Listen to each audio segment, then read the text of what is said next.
વંદે માતરમ. આજે આપણે વ્યાકરણ લેખનની સમજૂતી મેળવવાની છે. હવે વ્યાકરણના જે પ્રશ્ન હોય છે એ આપણે પરીક્ષામાં પૂછાય છે. તો આ પ્રશ્નોના જવાબ છે એ કઈ રીતે લખવા અને સાથે સાથે કઈ કાળજી રાખવી, કેવી રીતે લખવા એની સમજૂતી આજે આપણે મેળવીશું. તો પહેલા આપણે અર્થ વિસ્તાર કે વિચાર વિસ્તાર કરતી વખતે જે ધ્યાનમાં રાખવા જેવી બાબતો છે તેની સમજૂતી મેળવીએ કે આપણે અર્થ વિસ્તાર કે વિચાર વિસ્તાર છે પરીક્ષામાં પૂછાય તો એ તમારે કઈ રીતે લખવો. તો જેમાં આપણે જોઈએ તો કે અર્થ વિસ્તાર છે કે વિચાર વિસ્તાર છે એમાં પહેલો જે મુદ્દો છે કે આપેલી જે પંક્તિ છે કે તમને જે પંક્તિ આપેલી હોય છે એ આપેલી પંક્તિ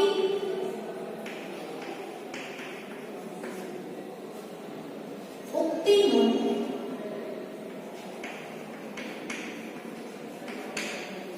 અર્થ બરાબર સમજી લો. અર્થ બરાબર સમજી લો.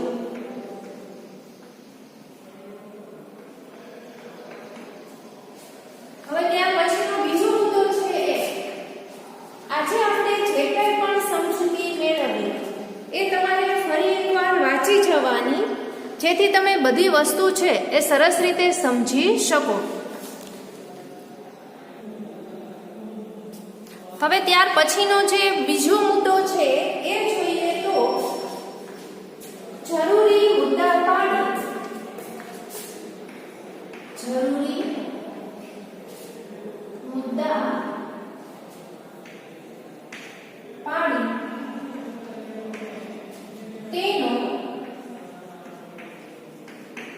8-10 લીટીઓમાં તેનો 8-10 લીટીઓમાં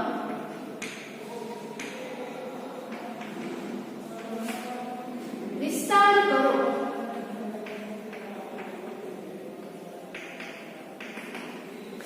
ત્યાર પછીનો જે મુદ્દો છે જેમાં જરૂર જણાય ત્યાં જરૂર જણાય ત્યાં દ્રષ્ટાંતો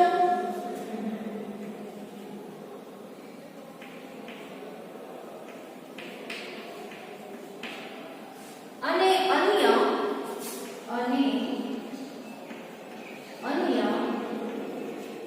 કહેવતો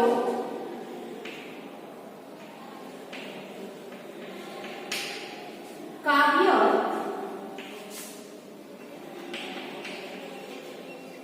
પંક્તિઓનો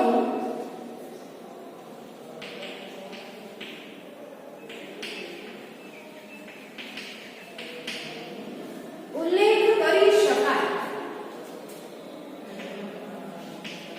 ઉલ્લેખ કરી શકાય. આ જે મુદ્દાઓ છે એ પ્રમાણે જો આપણે જવાબ લખીએ તો છે એને આપણને પૂરેપૂરા જે માર્ક્સ છે માર્ક્સ મળે છે. હવે ત્યાર પછી છે મહત્વની હોય તેવી.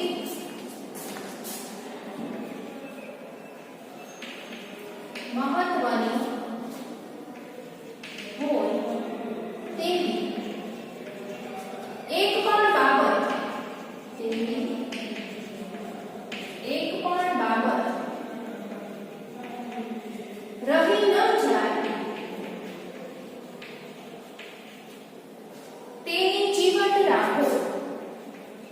તેની ચીવટ રાખો. હવે ત્યાર પછીનો જે પ્રશ્ન છે એ જોઈએ તો કે મુદ્દો જે આવે છે એ જોઈએ વિષયાંતર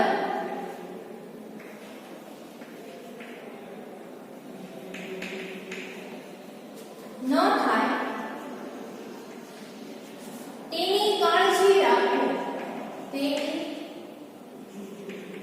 કાળજી રાખો. ત્યાર પછી છે લખાણની ભાષા. લખાણની ભાષા શુદ્ધ અને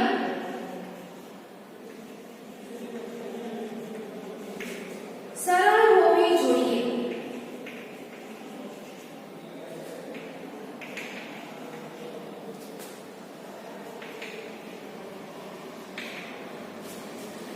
ત્યાર પછીનો જે મુદ્દો છે જોડણી, વિરામ ચિહ્નો,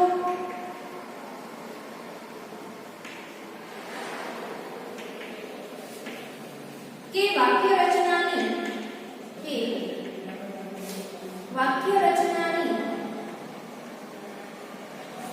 ભૂલ ન રહી જાય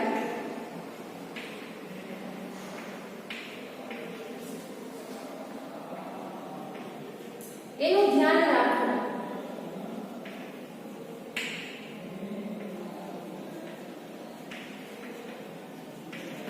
ત્યાર પછીનો મુદ્દો છે અર્થ વિસ્તાર,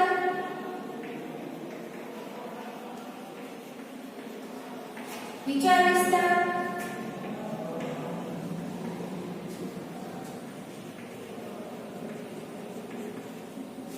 કર્યા પછી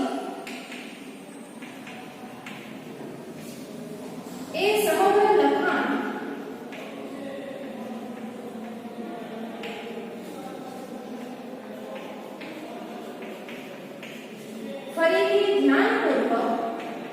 ફરીથી ધ્યાનપૂર્વક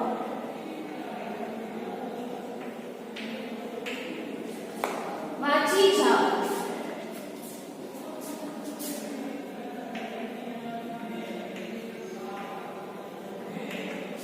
જો કોઈ ભૂલ હોય તો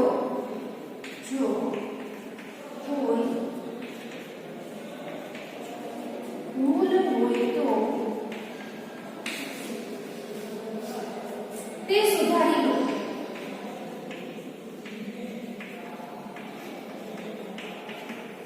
દરેક જે મુદ્દા છે એ દરેકની સમજૂતી આપણે મેળવી લઈએ ફરી એકવાર, અને ત્યાર પછી આગળની જે સમજૂતી છે એ મેળવીએ. તો શરૂઆતમાં આપણે જોયું કે અર્થ વિસ્તાર, વિચાર વિસ્તાર કરતી વખતે કઈ કઈ બાબતો છે જે ધ્યાનમાં રાખવી જોઈએ. આપણને પ્રશ્ન પૂછાયેલો હોય તો એના પૂરેપૂરા માર્ક્સ છે એ માર્ક્સ મેળવવા માટે આપણે કઈ રીતે લખાણ છે લખવું જેની સમજૂતી આપણે આજે મેળવીએ છીએ. કે પહેલો મુદ્દો છે કે વિચાર વિસ્તાર કે અર્થ વિસ્તાર હોય છે એમાં આપેલી જે પંક્તિ હોય, ઉક્તિ હોય, એનો જે અર્થ હોય છે બરાબર સમજી લો. એના માટે તમારે શું કરવાનું છે કે પહેલા તો એ પંક્તિ કે ઉક્તિને વાંચી લો. વાંચીને સમજવાનો પ્રયત્ન કરો. જો તમને ન સમજાય તો બીજી વાર વાંચો. એનો અર્થ છે સમજી લેવાનો છે. જરૂરી મુદ્દા પાડી તેનો 8-10 લીટીઓમાં વિસ્તાર કરો. જરૂરી જે મુદ્દા હોય એ આપણે પાડવાના છે અને વ્યવસ્થિત લખવાનું છે. ત્યાર પછી તમને જ્યાં જરૂર જણાય ત્યાં દ્રષ્ટાંતો હોય અને અન્ય એવી કોઈ કહેવતો હોય, કાવ્ય પંક્તિઓનો ઉલ્લેખ કરી શકાય કે જે બંધ બેસતું હોય. ત્યાર પછી મહત્વની હોય તેવી એક પણ બાબત રહી ન જાય તેની જીવન રાખો. કોઈ પણ મહત્વની જે બાબત છે છૂટવી જોઈએ નહીં. ત્યાર પછી વિષયાંતર ન થાય તેની કાળજી રાખો. જે માંગ્યું છે એ જ જવાબ લખો. અન્ય કોઈ લખવાની કે આપણે બીજું જે લખાણ લખીએ એ લખવાની જરૂર નથી. એટલે વિષયાંતર કરવાનું નથી. લખાણની જે ભાષા છે એ કેવી હોવી જોઈએ? તો લખાણની ભાષા શુદ્ધ અને સરળ હોવી જોઈએ.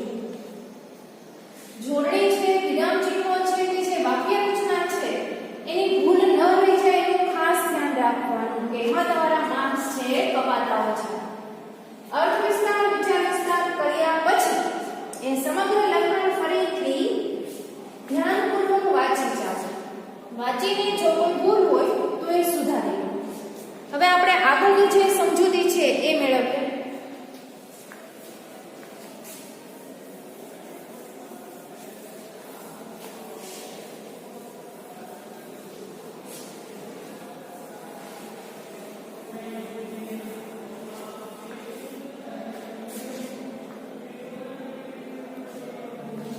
હવે ત્યાર પછી છે કે પત્ર લેખન વખતે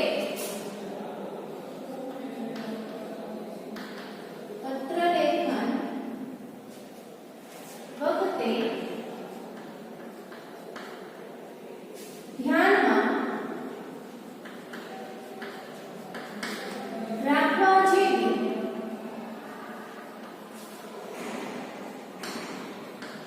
બાબતો.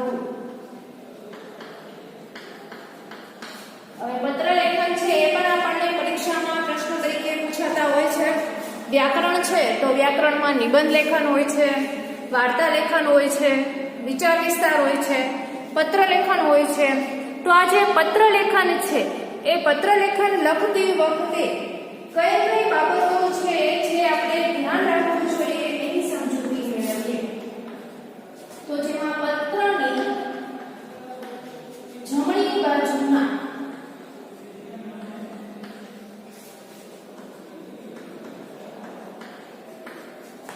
ઉપરના ખૂણા પર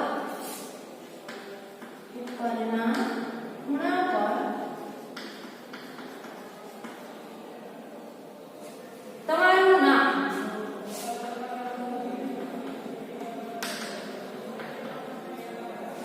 સરનામું અને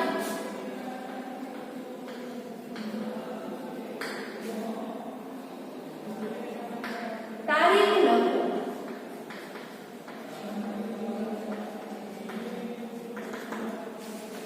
શરૂઆતમાં શું કહ્યું છે કે જ્યારે આપણે પત્ર લેખન કરીએ છીએ ત્યારે પત્રની જે જમણી બાજુ છે, જમણી બાજુના ઉપરના ખૂણા ઉપર તમારું નામ લખવાનું, સરનામું અને તારીખ લખવું. હવે ત્યાર પછી છે સરનામા પછીની લીટીમાં એટલે કે પત્રની ડાબી બાજુએ સરનામા પછીની લીટીમાં સરનામું લખ્યા પછી શું લખવાનું કે પત્રની ડાબી બાજુએ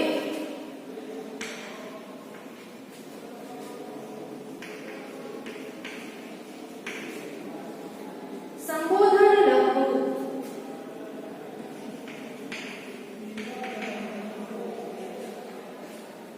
સંબોધન લખવું. વડીલોને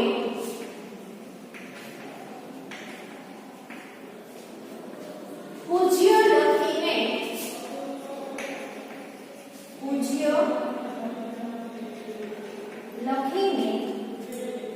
સંબોધન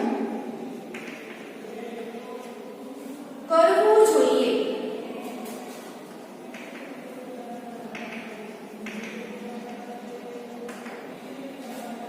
જેમ કે પૂજ્ય પિતાજી, જેમ કે પૂજ્ય પિતાજી, પૂજ્ય મોટા ભાઈ,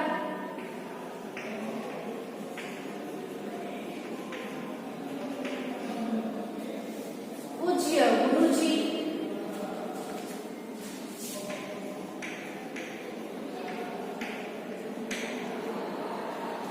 જો મિત્રને લખતા હોય તો મિત્રને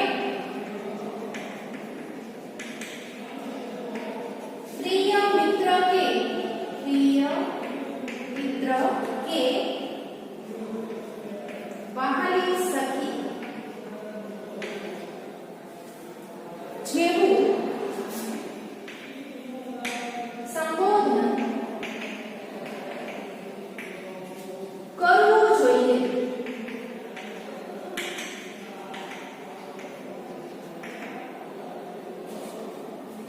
હવે ત્યાર પછી છે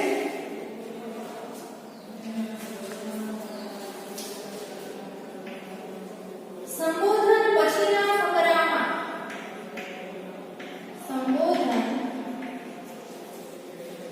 આપણે જે સંબોધન કરીએ છીએ એના પછીનો જે ફકરો છે એમાં શું લખવાનું? તો સંબોધન પછીના ફકરામાં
ત્યાર પછી પત્રમાં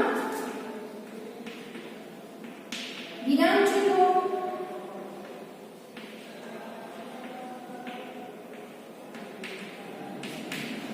યોગ્ય ઉપયોગ કરવો જોઈએ.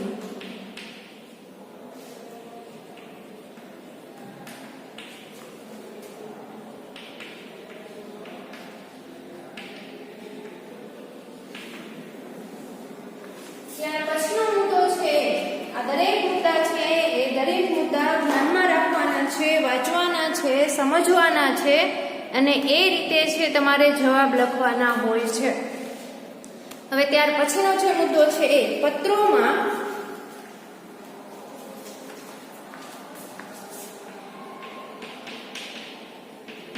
બિનજરૂરી પુનરાવર્તન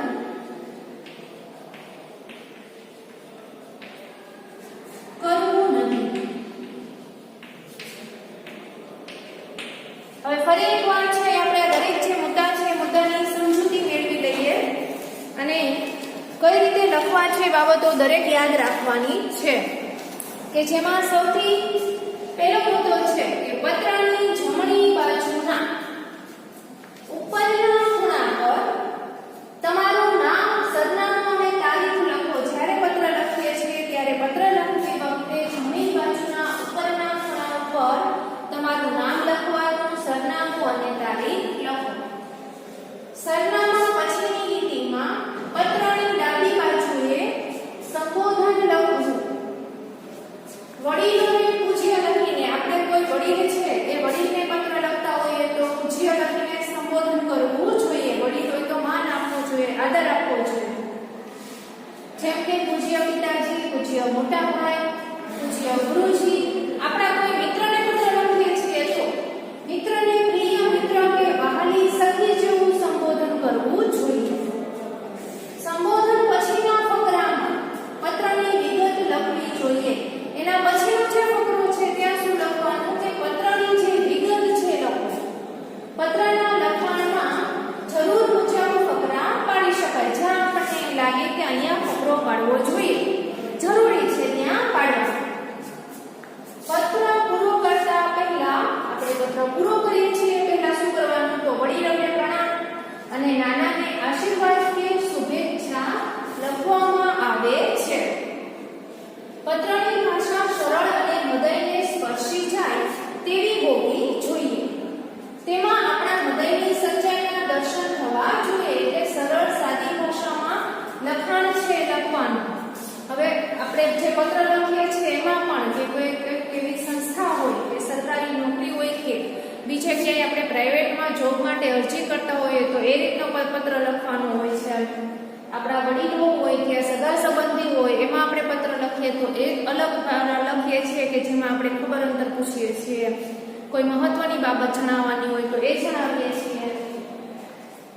પત્રમાં વિરામ ચિહ્નોનો યોગ્ય ઉપયોગ કરવો જોઈએ. પત્રોમાં બિનજરૂરી પુનરાવર્તન કરવું નહીં. જે જરૂરી છે એ બધું જ વિગત છે લખવાની. બિનજરૂરી જે બાબતો છે એ બાબતોનો આપણે પુનરાવર્તન છે એ કરવાનું નથી. ફરી એકવાર સમજૂતી મેળવી લઈએ. પત્રની જમણી બાજુના ઉપરના ખૂણા પર તમારું નામ, સરનામું અને તારીખ લખો. સરનામા પછીની લીટીમાં પત્રની ડાબી બાજુએ સંબોધન લખવું. વડીલોને પૂજ્ય લખીને સંબોધન કરવું જોઈએ. જેમ કે પૂજ્ય પિતાજી, પૂજ્ય મોટા ભાઈ, પૂજ્ય ગુરુજી. મિત્રને પ્રિય મિત્ર કે વહાલી સખી જેવું સંબોધન કરવું જોઈએ. સંબોધન પછીના ફકરામાં પત્રની વિગત લખવી જોઈએ. પત્રના લખાણમાં જરૂર મુજબ ફકરા પાડી શકાય. પત્ર પૂરો કરતા પહેલા વડીલોને પ્રણામ અને જે નાના હોય છે નાનાને આશીર્વાદ કે શુભેચ્છા લખવામાં આવે છે. પત્રની જે ભાષા છે સરળ અને હૃદયને સ્પર્શી જાય તેવી હોવી જોઈએ.